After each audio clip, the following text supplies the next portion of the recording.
정읍시가 11억 원을 들여서 지은 정읍역 관광 안내센터를 철거하기로 하면서 또 3억 원의 예산이 추가로 들어가게 됐습니다.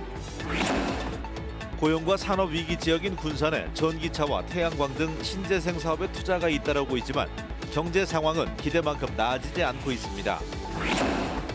전주 신도심의 중소형 아파트 값이 최근 4억 원을 넘어서면서 거품 논란이 일고 있습니다. 유성엽, 김종회 국회의원이 참여하는 대한신당이 진보개혁과 제3지대 통합을 내세우며 오늘 공식 창당했습니다.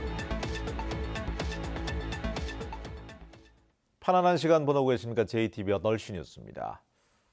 정읍역 광장에 있는 관광 안내센터는 정읍역을 가린다는 이유로 철거하라는 요구가 끊이질 않았습니다. 결국 정읍시가 관광센터를 철거하기로 했는데요. 3억 원이 넘는 예산이 또 들어가게 됐습니다. 정윤성 기자가 보도합니다.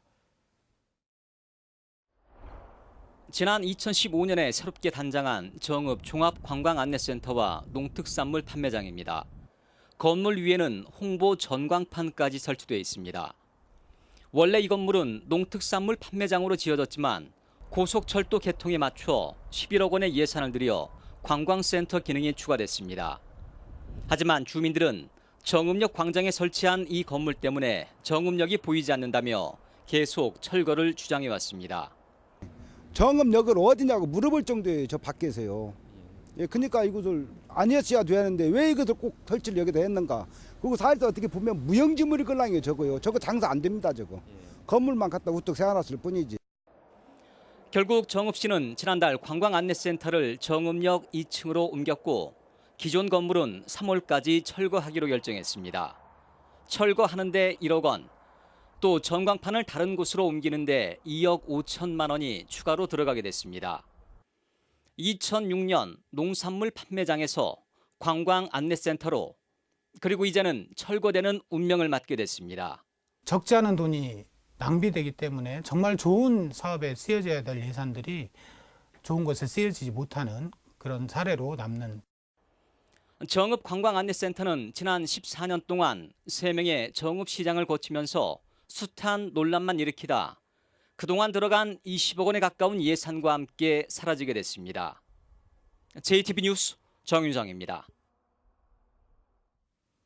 고용산업 위기 지역인 군산 지역이 정부 지원에 힘입어서 전기차와 태양광 등 신재생 산업에 투자가 잇따르고 있습니다. 그러나 인구 수는 계속해서 감소하고 있고 고용률도 전국에서 3번째로 낮아서 경제 상황은 기대만큼 나아지지 않고 있습니다.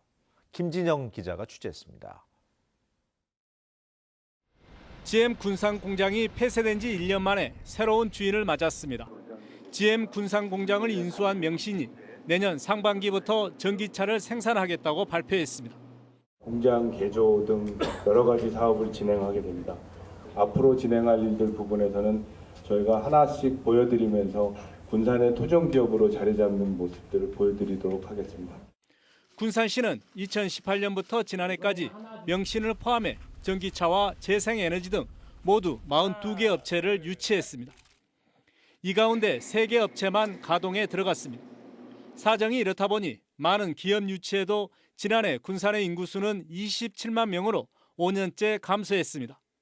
또 지난해 상반기 고용률도 1년 전보다 1.3%포인트 상승했지만 전국에서 3번째로 낮아 군산 조선소와 GM 군산 공장의 폐쇄 여파에서 벗어나지 못하고 있습니다. 군산시는 투자 협약을 맺은 기업들이 가동에 들어가면 인구 감소세가 꺾이고 고용 시장도 개선될 것으로 보고 있습니다.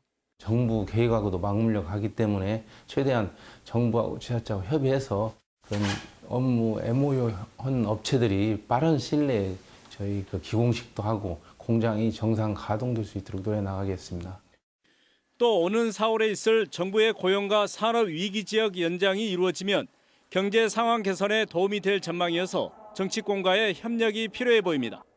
JTB 뉴스 김진영입니다. 아파트 전용 면적 85제곱미터는 이전에 33평으로 불리면서 중소형 아파트로 분류가 됩니다. 그런데 전주 신도심에서 중소형 아파트 가격이 처음으로 4억 원을 넘어서 거품 논란이 일고 있습니다. 김철 기자입니다. 전용 면적이 85제곱미터 이하인 전주시 송천동 에코시티 아파트입니다. 지난달 국토교통부 실거래가를 보면 이 아파트 17층이 4억 2천만 원에 팔렸습니다. 지난해 말 에코시티에서 4억 원 이상에 거래된 중소형 아파트는 모두 4건입니다. 전주에서 중소형 아파트 매매가가 4억을 넘은 건 이번이 처음입니다. 전북 혁신도시에서도 중소형 아파트 값이 최고 3억 8천만 원에 거래됐습니다. 신도심에다 5년 미만의 새 아파트가 많은 에코시티와 혁신도시 아파트 값은 지난해 중소형과 대형 할 것 없이 4천만 원가량 껑충 뛰었습니다. 급등의 원인으로 수도권의 큰손들이 최근 전주의 신도심 아파트를 집중 매입했다는 소문이 떠돌고 있습니다. 또 서울의 아파트가 폭등하면서 전주도 영향을 받았다는 분석도 나옵니다. 하지만 소문이거나 추측일 뿐입니다. 가격 오르는데 진짜 이유가 없어요. 꾸준히 매물이 많지 않았었고 가격이 오르면서 더 오르죠. 분명한 건 단기간에 크게 올라 거품 논란에서 자유로울 수 없고 그만큼 급락할 우려도 크다는 점입니다. 자금이 갈 데가 없다 보니까 수도권의 규제를 강화하다 보니까 그 자금들이 지방으로 쏠리고 있는 게 현실입니다. 그러나 이 자금들이 지방에 오래 머물지 않는다라는 얘기죠. 이 가격 상승이 오래 지속되진 않을 것이라고 봅니다. 전주는 이른바 인기 아파트이더라도 서울과 달리 아파트 값이 계속 오르지 않는 만큼 신중한 접근이 필요해 보입니다. JTB 뉴스 김철우입니다. 그동안 따뜻한 겨울로 인해서 개장하지 못했던 남원 눈썰 매장이 문을 열었습니다. 완주 고사안에서는 특산물인 곶감을 파는 상설시장이 개장했습니다. 휴일표정 송창용 기자가 전합니다. 새하얀 설원 위를 썰매들이 미끄러져 내려옵니다. 아빠와 함께 썰매를 타는 딸도, 언니와 함께 썰매를 타는 동생도 신이 났습니다. 썰매를 끌고 다시 올라가는 게 힘들지만 고생 끝에 낙이 있습니다. 얼음 썰매도 있고 너무 다양해서 재미있을 것 같고요. 네, 작년보다 훨씬 행사가 많아서 재밌어요. 조선시대 임금님께 진상될 정도로 맛이 뛰어난 동상 곶감. 늦가을 햇살과 겨울 눈바람을 2달 이상 맞아야 탄생합니다. 분명 감을 말린 것뿐인데 꿀맛입니다. 곶감을 시중보다 싸게 파는 직거래 장터가 문을 열었습니다. 우리 어렸을 때 홍수 따먹는 그런 기분인데 당도가 진짜 좋아요. 당도가. 저 곶감 매니아인데 정말 맛있어요.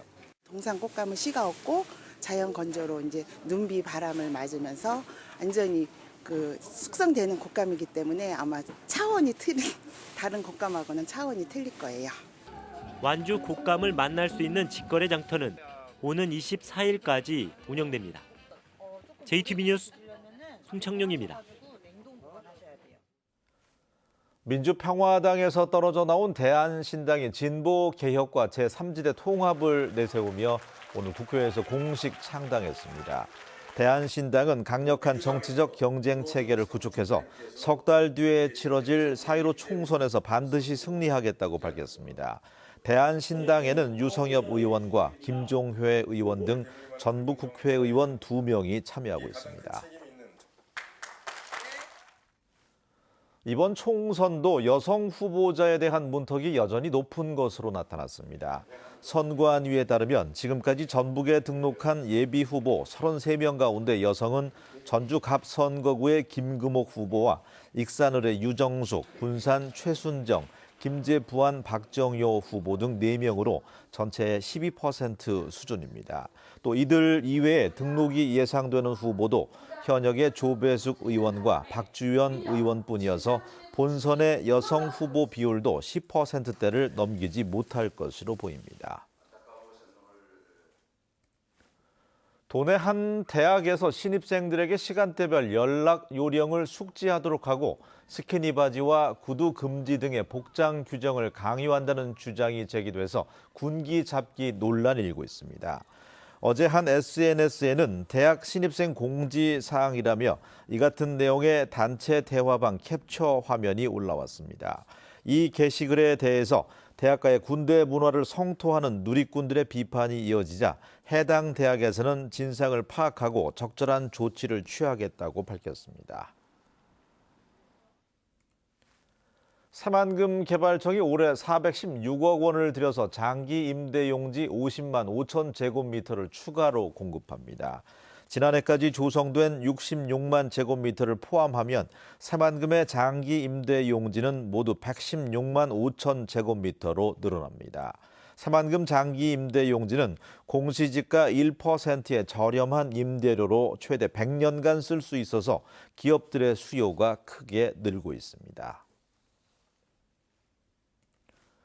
군산시가 새만금 육상 태양광 2구역 발전 사업을 추진할 발전사 선정 절차에 들어갔습니다. 군산시는 지난달에 가진 사업 설명회에 참여한 업체로부터 사업 제안서를 받은 뒤에 심사를 거쳐서 상반기 안에 발전사를 선정할 계획이라고 밝혔습니다. 시민 투자를 받아 추진되는 새만금 육상 태양광 2구역 발전 사업은 오는 2020년까지 90메가와트급 태양광 발전 시설을 조성한 뒤에 창출되는 수익은 시민과 공유하는 지역발전 상생형 사업입니다. 군산항에서 어청도를 운행하는 여객선에 대한 현대화 사업이 추진됩니다. 군산해수청은 군산항과 어청도를 다니는 120톤 규모의 여객선이 2002년에 건조돼서 안전운항 능력이 떨어지고 내부 시설마저 열악해서 이용자들이 불편을 겪고 있다며 대체 선박을 건조할 계획이라고 밝혔습니다. 군산해수청은 60억 원을 들여서 250톤급 대체 선박을 건조해 2023년에 투입할 예정입니다. 전주시가 부설 주차장을 개방하는 시설에 시설 개선비를 지원합니다. 전주시는 부설 주차장의 개방에 동의하는 학교와 종교시설 등 15곳을 선정해서 한 곳당 시설 개선비로 최대 2천만 원까지 지원키로 했습니다. 전주시는 부설 주차장 개방 사업이 주차난 해소와 불법 주정차 감소에 도움이 될 것으로 기대했습니다.